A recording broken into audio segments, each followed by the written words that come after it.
Hello everyone, now I'll be presenting the project plan for the implementation of a CMS. System is designed to support the digital and operational needs of a clinic, and the project itself spans a full year, 52 weeks, carefully divided into 6 main phases. The plan is built upon principles of the PMBOK methodology, ensuring a structured and dependable approach throughout the project lifecycle. We begin with Phase 1, which focuses on requirements analysis and takes place during week 1 through 4. This phase is all about understanding the unique needs of everyone involved: clinic managers, doctors, administrative staff, and support teams. Through interviews and collaborative discussion, we aim to clearly define both function and non-functional requirements. This early clarity helps to avoid miscommunication and scope creep later in the project. Once we have solid foundation of requirements, we move into Phase 2, the system design. This phase runs from week 5 to 9. Here, the technical blueprint of the system is created. That includes everything from the user interface mockups, which shows how the system will look, to database design and system architecture. The technologies being considered like Java, PHP, and MySQL are chosen for their flexibility and reliability, which will make the next phase development far smoother.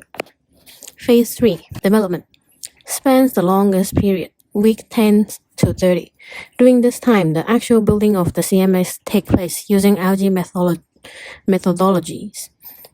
That means we are working in short, focused sprints, holding daily check-ins or scrums, and being highly responsive to any unexpected issues. The development phase is broken down into modules such as patient record management, scheduling, billing, and analytics, all of which are developed concurrently by crossing-functional teams.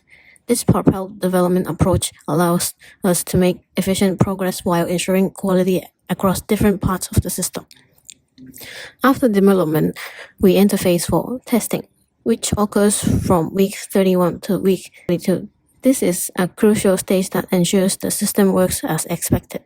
We carry out extensive testing, including unit tests, integration tests, and user acceptance tests, or UAT. Tools like Jira are used to track any bugs or issue we discover, so we can fix them quickly and maintain the high level of reliability. With the system tested and refined, we move into Phase 5, which is deployment and training, taking place from week 43 to 48. During this phase, the CMS is installed and configured at the clinic, but just as important as the technical setup is ensuring the staff are actually fully prepared. So we conduct training sessions and provide user guides and documentation to help everyone get comfortable with the new system. The goal here is to make the transition as smooth and stress-free as possible.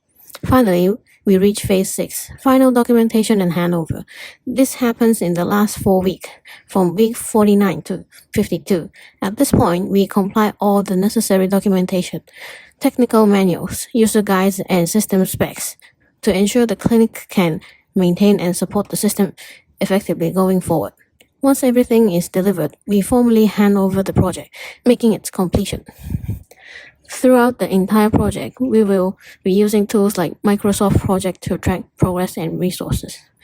We will also rely on Gantt charts and critical path method to visualize timeline and dependencies, making it easier to identify and address any potential delays. In a healthcare environment where patient data and operational accuracy are critical, quality cannot be compromised. That's why we've defined clear quality objectives. For example, we aim for system uptime of 99.5% and error rate of less than 5% during performance testing, and user satisfaction rate of at least 90% after implementation. These targets help us stay focused and accountable. To achieve these goals, we've built a comprehensive quality assurance strategy. This includes regular code reviews, automated testing using tools like Selenium and JUnit, and manual testing that stimulates real-world use. We will also conduct performance testing to ensure the system can handle the daily demands of busy clinic. Quality control is ongoing and embedded into every phase. During design, we review all system plans to ensure they meet healthcare standards. During testing, we conduct all result track bugs, and perform regular security audits to ensure compliance with Hong Kong's personal data privacy audience. Feedback is another essential part of our quality approach. We plan to involve clinic staff in beta testing and user acceptance tests so we can gather feedback early and refine the system accordingly. After deployment, we will conduct user survey and set up a support desk to handle any early issues quickly. We are also committed to continuous quality improvement. After the system goes live, we will conduct reviews to reflect on what works well and what could be improved. We will use the PDCA cycle, plan, do, check, act, to ensure the lessons learned are applied to future updates and improvements. In conclusion, this project is built on a well-structured timeline, a strong emphasis on quality, and commitment to clear communication and stakeholder involvement. With a step-by-step approach, the use of industry best practice, and a focus on both technical excellence and user satisfaction, we are confident that we will deliver a secure, reliable, and user-friendly CMS within the planned 12-month time frame. Let's move to the cost and the budget management. The table will explain how the money is spent during the whole project.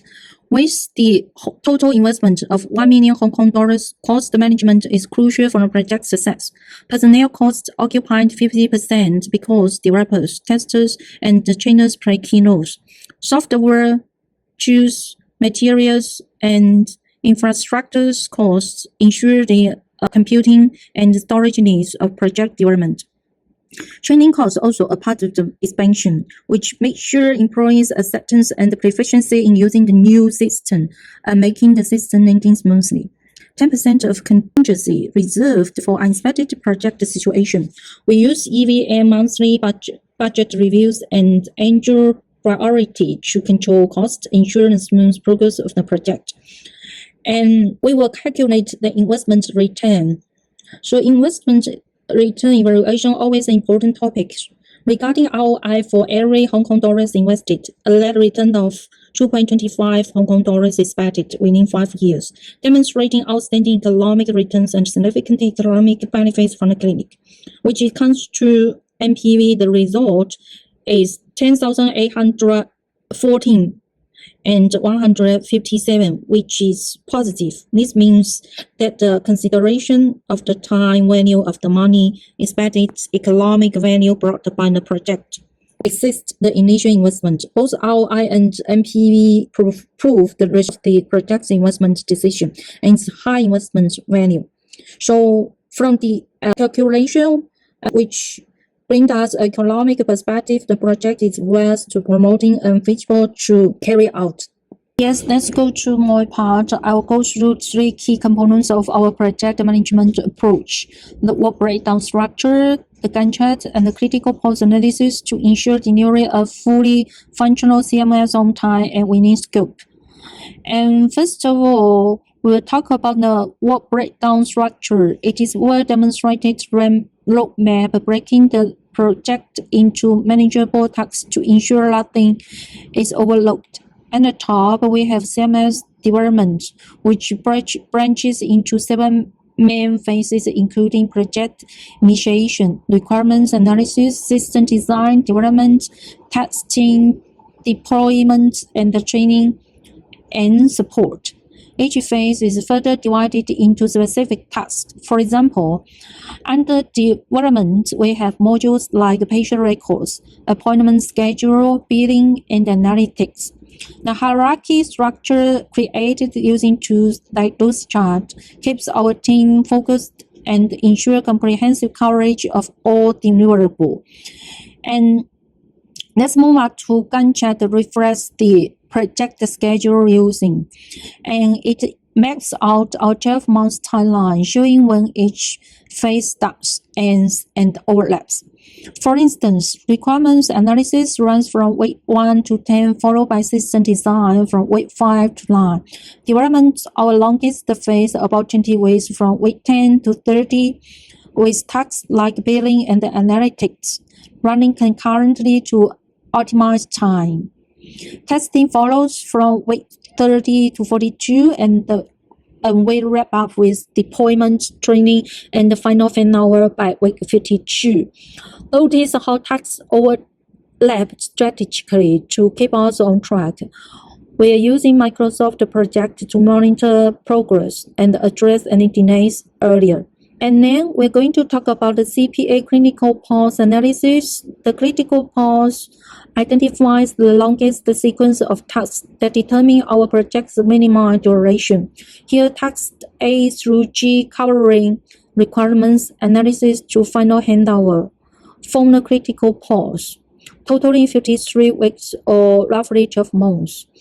Each task, like system design 5 weeks and development 15 weeks, has zero fruit, meaning any delay here directly impacts our end date. We've highlighted this pause to emphasize its importance. By focusing on these critical tasks and using tools like a critical pause method, we can proactively manage risks and then ensure timely delivery. And in summary, the WBS organizes our work. The Gantt chart schedule it, and the critical pause analysis keeps us focused on what matters most. Together, these tools give us a clear structured plan to deliver a robust CMS that meets the clinical needs. We will track the progress with regular updated and stakeholder feedback to stay aligned. Are there any questions? Otherwise, we will move to the budget allocation, the money issue. The development of clinical management system signifies a technological advancement in medicine, but it also introduces significant risks that require effective risk management. Data leakage risk. A report by Sofo reveals that nearly 75% of healthcare organizations faced ransomware attacks that successfully encrypted data, and highlighting an increased risk of patient privacy breaches. Regular system vulnerability checks and staff training are essential, alongside public awareness to report issues properly. Technology maturity and errors. The technology is still evolving, leading to potential diagnostic errors due to incorrect or incomplete information in electronic medical records.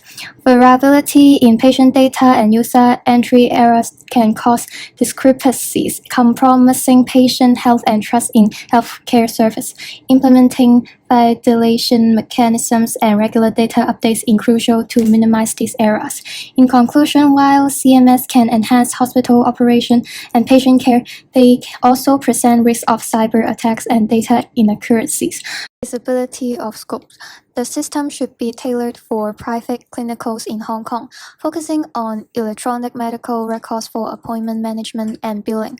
Treatment records from other providers should be included without expanding the scope unnecessarily. Data security and compliance must be prioritized from the data phase to minimize legal risk, ensuring the system meets the specific needs of healthcare professionals. Cost management. An initial budget estimate is necessary, covering system development, retesting, implementation, and staff training. A cost management strategy should be established to prevent overspending. It's important to analyze potential benefits in terms of cost reduction and efficiency improvements that can enhance revenue. Value generation. A target of 95% user satisfaction should be established. Service of patient and healthcare providers can provide insight into the system's value.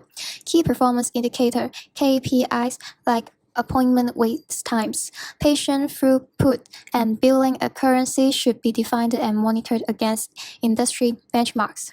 User analytics can be employed to assess how effectively staff utilize system features. This proposal shows a clear plan to build a clinic management system for a brand clinic in Hong Kong. We used tools like the work breakdown, structure, scan chart, and the critical path maps to make sure the project is well organized and on schedule. We also looked at cost quality, risks, and how to work well with stakeholders. The project looks stronger financially with a ROI of 225% and the MPV of around 1.8 million Hong Kong dollars. In the end, the system should help the clinic run better and give better care to patients within 1 year and the planned budget.